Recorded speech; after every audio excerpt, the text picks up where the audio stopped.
नांदेड जिल्ह्यातील कंधार येथे दिल्लीच्या जंतर मंतर मैदानावर आंदोलन करणाऱ्या विद्यार्थ्यांवरील कथित लाठी हल्ल्याच्या निषेधार्थ विविध राजकीय पक्ष आणि सामाजिक संघटनांच्या वतीने कडकडीत बंद पाळण्यात आला।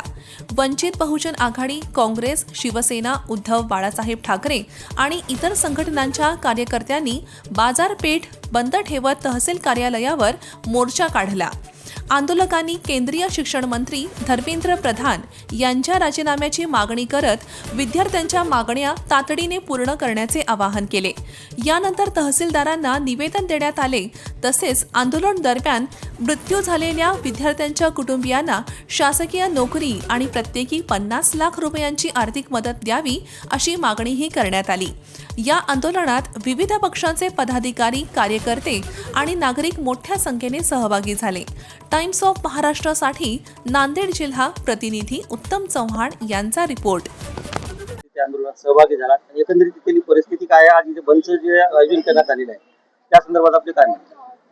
ज्यावेळेस हे आंदोलन सुरुवात झाली, सोनमजी वांगचुक यांनी त्या ठिकाणी उपोषणाला बसलेला अभिजितजी तिपके साहेब यांनी आवाज उठवला आणि देशातील सर्व तरुण त्या ठिकाणी जंतर मंतरावर यायला सुरुवात झाली आणि कुठंतरी वाटलं की बाबा शकलो नाही, त्यावेळेस आपण नव्हतो, पण आज या क्रांतीच्या लढ्याला आपण कुठेतरी आपलं योगदान दिलं पाहिजे म्हणून त्या ठिकाणी जंतर मंतरावर आपण त्या ठिकाणी पोहोचलो। मला एक प्रतिष्ठा सांगतो की साधं उदाहरण त्या आंदोलनाचं, जंगलामध्ये इंद्रायला बोलत नाही मी, जंगलामधला जो वाघ आहे, वाघ ज्या पद्धतीनं जंगलामध्ये चालतो त्याला कुठलंच भय नसतं किंवा मध्ये हल्ला करेल, कोणी मला खाईल किंवा कोणी मला मारेल, तो आपल्या राजा आहे, राजासारखा चालतो। त्याच पद्धतीनं जंतर मंतरावरले बसलेले माझे विद्यार्थी त्याच राजासारखे, त्यांना कुठलंच भय नाही, सरकारचं भय नाही, पोलीसचं भय नाही, कोणाचंही भय नाही। ते स्वाभिमानानं आपल्या हक्कासाठी त्या ठिकाणी लढतात। त्यांचा जोश, त्यांचा उत्साह, त्यांची मर्दुमकी, त्यांची अन्यायाविरुद्ध लढण्याची ताकद, संविधान वाचवायची जी त्यांची मरमर, लोकशाही जीवन ठेवण्याचा त्यांचा जो प्रयत्न, ही प्रत्येक क्षणाक्षणातून प्रत्येकातून आपल्यासारख्या सामान्य माणसाला त्या ठिकाणी ऊर्जा देण्याचं काम त्या ठिकाणी करतं।